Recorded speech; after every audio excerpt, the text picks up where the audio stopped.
दिल्ली के press club of India में black justice web series के ट्रेलर के रिलीज पर लोक गायिका नेहा सिंह राठौड़ भी पहुंची और उन्होंने इस वेब सीरीज़ के अंदर एक भोजपुरी गीत भी गाया है। इसको लेकर के उन्होंने तमाम वहां मौजूद मीडिया कर्मियों से बात भी की। जुडिशरी पे गीत लिखने के बारे में मैंने बहुत पहले सोचा, फिर मुझे लगा कि बड़ा सेंसिटिव मुद्दा है और क्या लिखूं क्या ना लिखूं, बहुत समझ में नहीं आ रहा था। फिर एक दिन कपिल सर का मैसेज आया कि नेहा एक गीत लिखना है, एक हम वेब सीरीज बना रहे हैं ब्लैक जस्टिस करके, उसमें गीत लिखना है तुमको। तो सर ने सारी डाटा हमको दी और मैंने उस पर एक गीत लिखा। मैं बहुत सारा, जब कैमरा ऑन हो जाता है तो मैं बड़ी नर्वस हो जाती हूँ, मैं आप लोगों को बता दूं। तो बहुत बात, जितना आपने बात किया मैं एकदम सहमत हूँ आपसे, लेकिन मैं उसे बोल नहीं सकती, मैं उसे गा सकती हूँ। तो मैं गा करके सुनाती हूँ। भोजपुरी में मैंने गीत लिखा है क्योंकि मैं भोजपुरी में लिखती और गाती हूँ, और बाद में मैं हिंदी में भी ट्रांसलेट कर दूंगी अगर थोड़ी दिक्कत हुई आप लोगों को तो। गीत ऐसे है, अभी आप लोगों ने सुना भी, मैं सुना भी देती हूँ।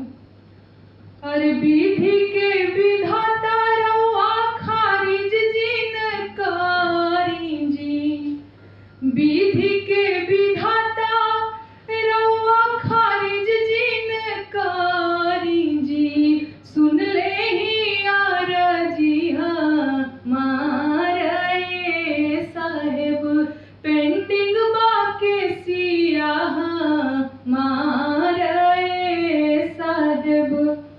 अरे कोर्ट या कचहरी में गोरावन के भाषा चले, हमारा चश्मा नाई के कुछ ना पल्ले पड़े, लागे अंग्रेजी दरबार साहेब, पेंडिंग बाके सिया हमारे साहेब।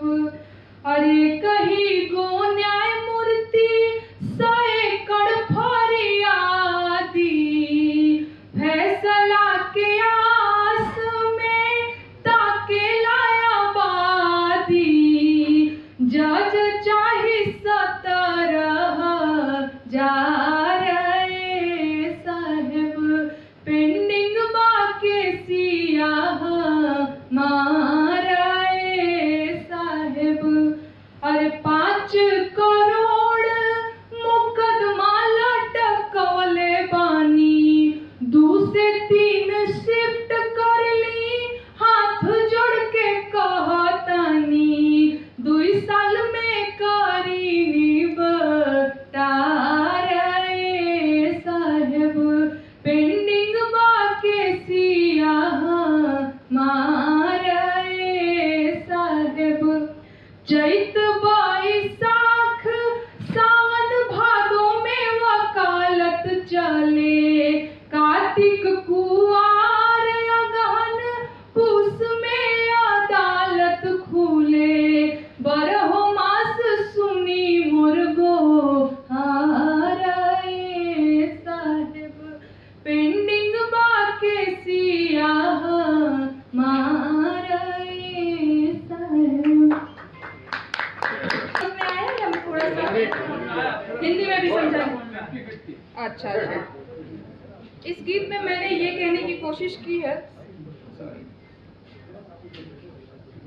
गीत में मैंने ये लिखा है, मैंने भोजपुरी में लिखा, मैं एक बार हिंदी में इसको ट्रांसलेट कर देती हूँ कि कोर्ट और कचहरी में जो है वो अंग्रेजी भाषा बोली जाती है। ऐसा लगता है जैसे अंग्रेजी दरबार चल रहा है। गांव देहात का आदमी जो थोड़ा कम पढ़ा लिखा है या भोजपुरी बोलने वाला है, ऐसा नहीं है कि भोजपुरी बोलने वाला कम पढ़ा लिखा है, लेकिन जो भोजपुरी में ज्यादा सहज है, हिंदी में ज्यादा सहज है, वैसे आदमी को तो पता ही नहीं चलेगा कि जज साहब बोल क्या रहे हैं, और जब पता ही नहीं चलेगा तो वो भी अपनी बात कैसे कह पाएगा।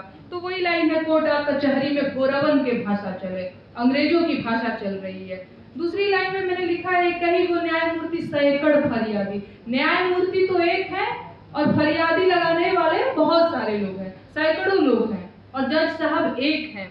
फैसला के आस में ताकेला आबादी, फैसले का इंतजार कर रहा है बहुत सारे लोग। जज चाहे 70,000 है इस साल, इसका मतलब तो समझ में आ रहा होगा ना, 70,000 जज अभी और चाहिए। 5 करोड़ मुकदमा लटकौले बनी, यानी 5 करोड़ मुकदमा जो है वो पेंडिंग है। कर लीजिए अगर नहीं हो पा रहा है, बहुत सारे मुद्दे हैं, बहुत सारे जो केस हैं, तो 2 से 3 शिफ्ट में कर लीजिए, लेकिन सुनिए और कम से कम 1 से 2 साल में निपटार करिए।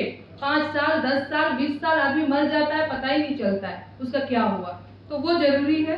चैत बैसाख सावन भादों में वकालत खुले, कार्तिक कुवार अगहन पूस में अदालत खुले का मतलब ये है चैत वैशाख जेठ आषाढ़ सावन जनवरी फरवरी मार्च हर महीना में चले के चाहिए ना कि जून महीना में चल गिरन पहाड़ पे छुट्टी मनावे जज साहब, तई ना होके के चाहिए। 12 मास सुनी मोर गुहार है साहब, यानी 12 मास हमारी जो है सुनवाई हो, ये इसका मतलब था।